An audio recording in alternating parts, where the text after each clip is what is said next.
El 10º secreto. El poder de la caridad. El joven estaba ahora realmente entusiasmado por lo que había aprendido sobre los secretos de la riqueza abundante.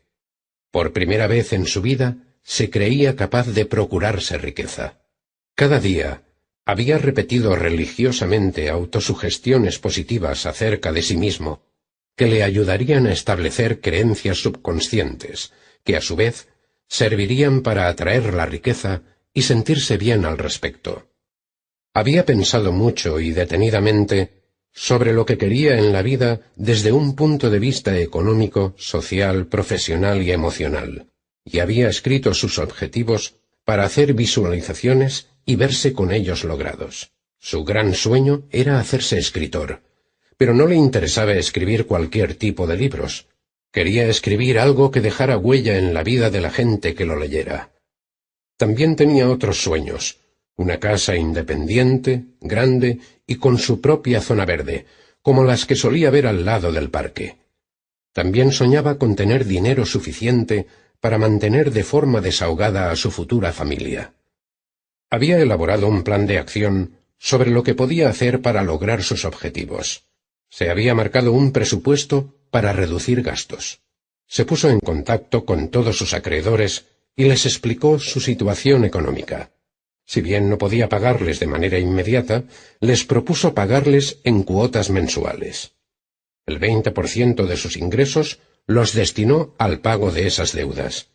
Este acuerdo contó con la aprobación de los acreedores, quienes apreciaron el hecho de que el joven hubiera sido honesto y sincero acerca de su situación, en vez de intentar evadir las deudas como otros deudores hacían. También se aseguró de destinar a la inversión el 10% de todo lo que ganaba. Eso supuso tener que reducir sus gastos en ciertos aspectos no esenciales, pero era un precio muy pequeño a pagar por el alivio de saber que estaba saldando sus deudas y acumulando riqueza para el futuro. Había comprendido que si deseaba originar riqueza abundante en su vida, tendría que mantener su integridad en todas sus acciones. Recordó las palabras del señor Brooks: «La vida es como un boomerang, sea lo que arrojes, tarde o temprano volverá a ti». Al ser consciente de que para cualquier cosa que emprendiese necesitaría adquirir un conocimiento especializado del tema, se matriculó en un curso nocturno de escritura creativa y en otro sobre dirección de empresa. Y ahora, después de haber escuchado y hablado con la gran mayoría de las personas de su lista, finalmente tenía fe en que si los secretos de la riqueza abundante habían funcionado para ellos, también funcionarían para él. Sabía que a su debido tiempo podría lograr todo lo que concibiese o en lo que creyese. Solo quedaba una persona en la lista, y el joven estaba obviamente muy excitado ante la perspectiva de conocerlo. Además, sentía mucha curiosidad por averiguar cuál era el último secreto de la riqueza abundante. Jeffrey Lever vivía en una mansión con doble entrada y 4 pisos en la zona más lujosa de la ciudad. Todas las residencias en esas 3 calles consecutivas eran impresionantes mansiones, propiedad de famosos diplomáticos, millonarios y celebridades. En las semanas anteriores, el joven había tenido la oportunidad de visitar fantásticas residencias, pero la del señor Lever las sobrepasaba a todas. Se trataba de una imponente mansión del siglo XVIII. El interior parecía sacado de una de esas elegantes revistas de diseño y decoración. Las cortinas y la tapicería habían sido especialmente fabricadas para la mansión, y los muebles eran verdaderas antigüedades. Un mayordomo le abrió la puerta y lo condujo a una sala de estar. 3 de las 4 paredes de la habitación estaban cubiertas por estanterías de libros, y la restante la componía una inmensa chimenea de mármol con un fuego de leña ya encendido. Encima de la chimenea había uno de los cuadros de pintura al óleo más sobrecogedores pero hermosos que el joven jamás había contemplado. 2 manos de dedos deformes, juntas como en un gesto de oración, alzadas hacia el cielo. En ese momento, la puerta se abrió y entró un anciano de pelo totalmente canoso y ojos azules. Los dos hombres se dieron la mano y realizaron las presentaciones pertinentes antes de sentarse en sendas sillas frente a la chimenea. Vi que estaba admirando el cuadro, dijo el señor Lever, señalando hacia encima de la chimenea. Sí, así es. No soy un entendido en arte, pero hay algo en ese cuadro que... También hay una bella historia detrás de él. Una historia verdadera que tuvo lugar hace 500 años, en un pequeño pueblo cerca de Nuremberg, en Alemania. Vivía allí una familia con 18 hijos. El padre, un hombre llamado Albrecht Dürer, era herrero de profesión, y trabajaba más de 18 horas diarias para poder alimentar y vestir a sus hijos. Dos de los niños mostraron tener talento para el arte, y ambos compartían el sueño de convertirse en pintores, pero sabían que su padre no tenía los medios necesarios para mandarlos a la Academia de Bellas Artes de Nuremberg. Así que los chicos hicieron un pacto. Arrojarían una moneda y el que perdiera trabajaría en las minas locales para pagarle al otro los estudios en la Academia de Bellas Artes. Después de los 4 años que le llevaría a un hermano graduarse, el otro tomaría el relevo, y el que había acabado costearía al otro hermano, bien con su trabajo de pintor, o si fuera preciso trabajando en las minas, para que asistiera a la academia. Arrojaron una moneda y Albrecht Dürer, el más joven, ganó, así que se fue a la academia, mientras que su hermano Albert trabajaba en las minas. El talento de Albrecht fue pronto reconocido, y para cuando se graduó, ya cobraba unos honorarios bastante altos por sus obras. Volvió a su pueblo natal, y después de celebrarlo con una cena especial, alzó un brindis por su querido hermano Albert, sin cuyo sacrificio, el éxito de Albrecht no hubiese sido posible. Finalizó su brindis con las palabras: «Y ahora, Albert, mi querido hermano, te toca a ti. Ahora puedes hacer tu sueño realidad, y yo cuidaré de ti». Cuando toda la familia reconoció el gran sacrificio de Albert y brindó por su futuro en la academia, éste empezó a llorar. «No, no, no», repetía. La habitación quedó sumida en el silencio. Albert, secándose las lágrimas, dijo en voz baja, apenas un suspiro: «Es demasiado tarde para mí. No puedo ir a Nuremberg». «Mirad», dijo, levantando sus manos artríticas y deformadas, manos en las que virtualmente cada hueso se había roto en sus 4 años de trabajo en las minas. «Coger el vaso para brindar ya me resulta doloroso, así que coger un pincel es imposible. Para mí es demasiado tarde». Albrecht Dürer llegó a ser un artista famoso, y sus obras cuelgan hoy en muchos museos y galerías de todo el mundo, pero nunca olvidó que su éxito solo fue posible gracias al sacrificio de su hermano, y como tributo realizó este cuadro. Ningún otro cuadro abriga tanto dolor, tanto amor y tantas lágrimas. Plasmó hasta el más mínimo detalle de las manos de su hermano, cada cicatriz, cada ampolla. Estas manos reflejan la gratitud y el sentido de culpabilidad del artista. Se alzan al cielo como dando las gracias y pidiendo perdón. Lo colgué aquí porque me sirve de recordatorio de lo que yo considero una de las lecciones más importantes de mi vida. La abundancia casi nunca se logra sin la ayuda de los demás. Si una persona se niega a reconocer este hecho, no importa el dinero que haya amasado, cuántos coches o residencias posea, nunca se sentirá verdaderamente rica hasta que aprenda el 10º y último de los secretos: el poder de la caridad. ¿Caridad? Sí. La caridad es un elemento esencial para la riqueza abundante. Claro que, si solo estás interesado en acumular riquezas para ti y tu familia, puedes arreglártelas sin ser caritativo. Pero si ese es el caso, nunca experimentarás riqueza abundante. Recuerda que la riqueza no solo se mide por la cantidad de dinero o de posesiones que una persona adquiera, sino que está más bien relacionada con la calidad de vida. ¿Pero cómo está la caridad relacionada con la calidad de vida? ¿Has hecho alguna vez algo por alguien sin motivos ulteriores? ¿Has ayudado a alguien meramente porque podías hacerlo sin más? Puede que se tratase de algo tan simple como ayudar a alguien a cruzar la calle, o darle indicaciones a un desconocido que se haya perdido. El joven asintió. ¿Y cómo te sentiste? ¿Te sentiste a gusto contigo mismo? ¿Satisfecho de que tu actuación sirviera de algo? Sí, claro. ¿Cómo te hubieras sentido si en vez de ayudar, hubieses continuado a lo tuyo e ignorado la situación en la que la otra persona se hallaba?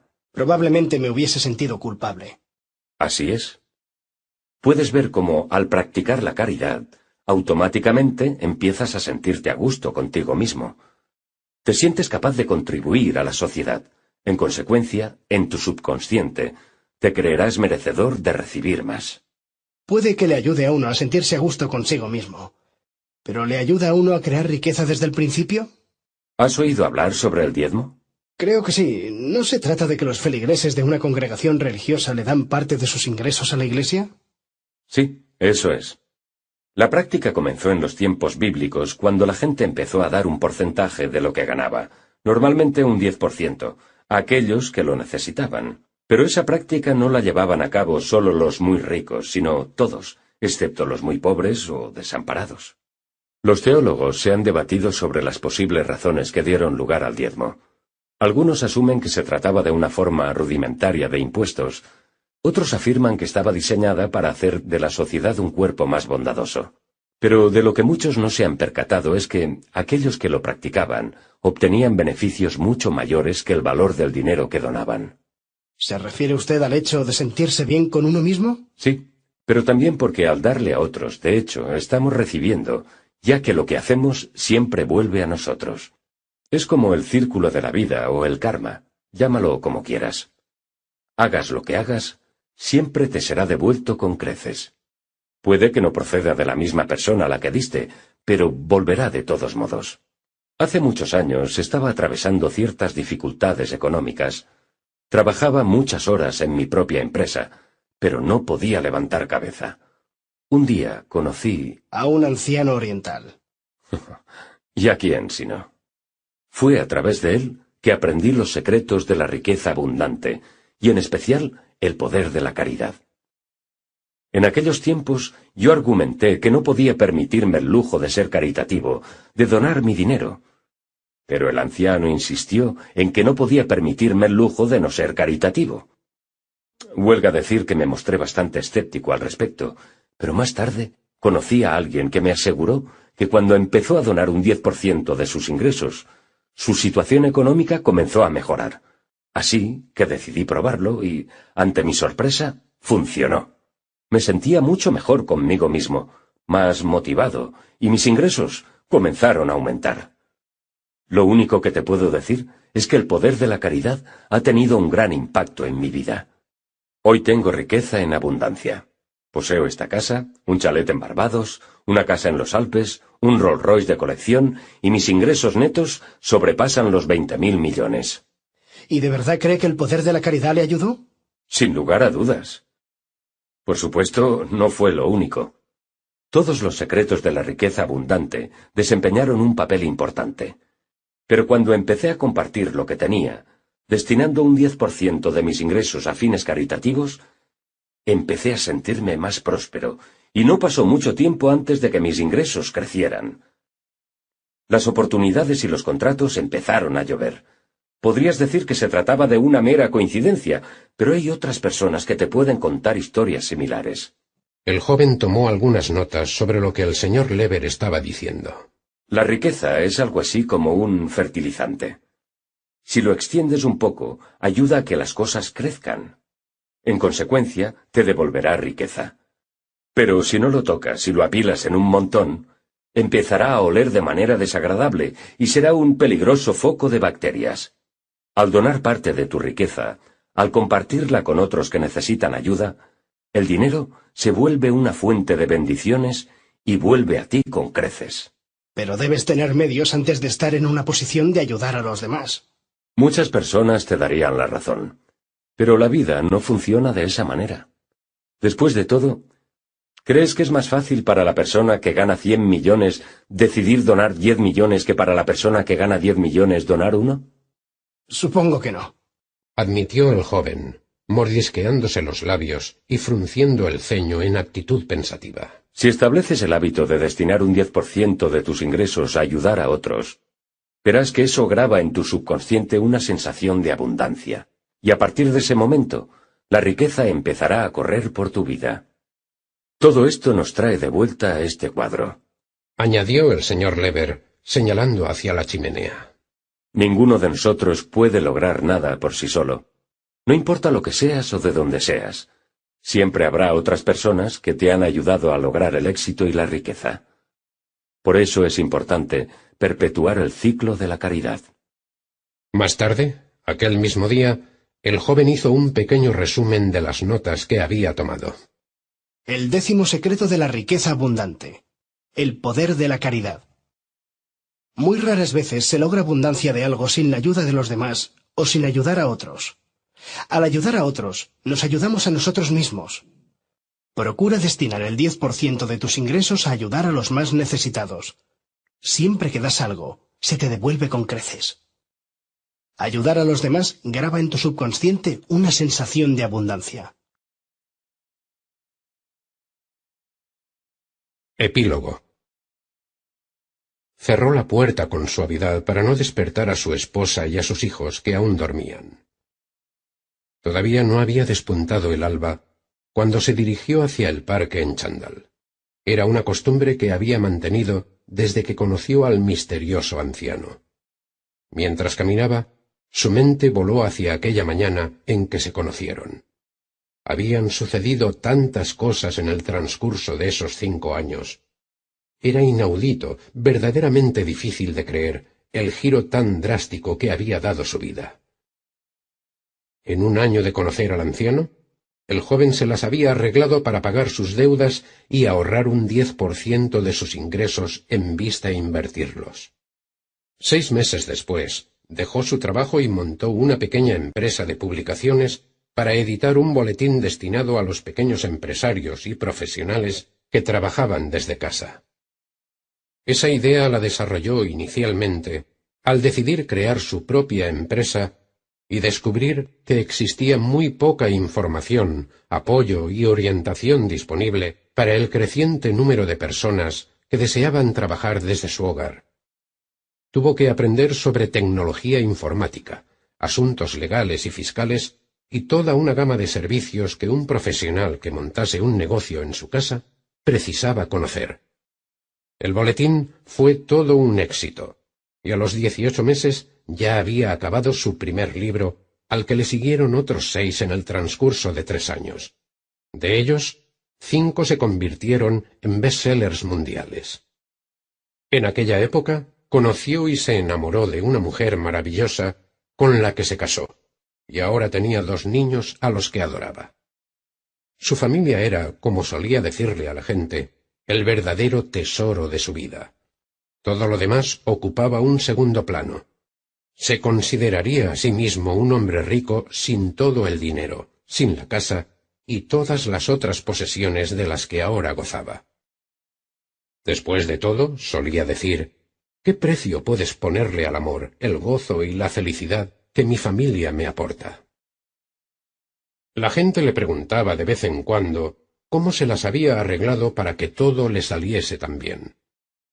Aquellos que lo conocían desde la época en que luchaba por sobrevivir estaban especialmente interesados. ¿Fue un golpe de suerte? ¿Le tocó la lotería? Les contó su encuentro con el anciano y los secretos de la riqueza abundante. Pocos lo creyeron, pero hubo algunos que escucharon e incorporaron los secretos de la riqueza abundante a sus vidas.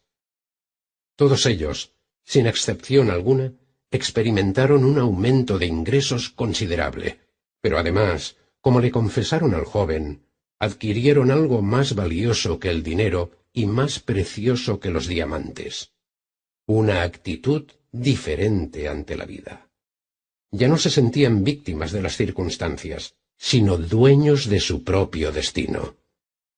Saber que había ayudado a otros era para el joven el sentimiento más maravilloso del mundo. Cualquier hombre es rico cuando experimenta el gozo de ayudar a los demás. Cada mañana, mientras paseaba por el parque, albergaba la esperanza de encontrarse de nuevo con el anciano. Deseaba que supiera lo que había sucedido en su vida gracias a ese encuentro y a los secretos de la riqueza abundante. Le hubiera gustado darle las gracias por todo lo que había hecho por él. Pero esa mañana, como en todas las anteriores, no había ni rastro del anciano. En su camino de vuelta a casa ya amanecía, y el sol descubría un cielo azul. El joven recogió el correo del buzón y se dispuso a calentar agua para prepararle a su esposa una taza de té. De súbito, el teléfono sonó y se sobresaltó. Eran las 7 de la mañana, una hora bastante infrecuente de recibir una llamada de teléfono. Cogió el teléfono. Sí, dígame. Buenos días. Usted no me conoce. Mi nombre es Arnold Banks. Perdone que le llame tan temprano, pero acabo de conocer a un anciano que me ha dado su número de teléfono y me ha dicho que usted podría explicarme algo acerca de... Los secretos de la riqueza abundante. ¿Sí? Los secretos de la riqueza abundante. Por supuesto. Añadió el joven, sin poder ocultar la alegría que sentía. Será todo un placer.